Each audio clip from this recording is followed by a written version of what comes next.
अस्सलाम वालेकुम प्यारे बच्चों, आसान कायदा दूसरा कदम में आज हम रीडिंग करेंगे पेज नंबर 50 की, और जिस पे है कुछ जुमला साजी में इस्तेमाल होने वाले अल्फाज, इनके बगैर जो है हमारा जुमला मुकम्मल नहीं होता।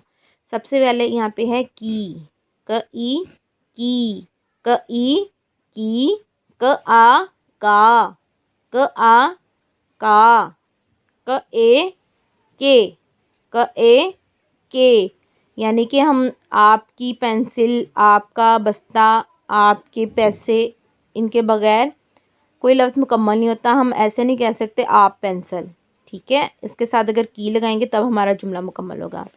नीचे है मैं, अपनी ज़ात के लिए हम लगाएंगे, जैसे मैं एक लड़की हूँ, तुम एक लड़का हो, ठीक है।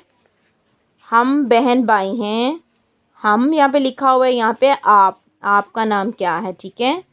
मैं, तुम, हम, आप, मेरा, तेरा।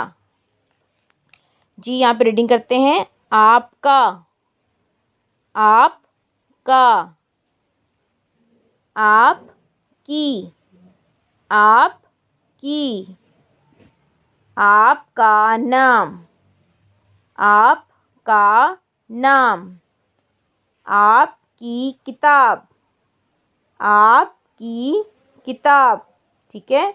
ये हम यहाँ तक रीडिंग करेंगे और रीडिंग की वीडियो आप जिस रूट पे सेंड करेंगे। अल्लाह हाफिज़।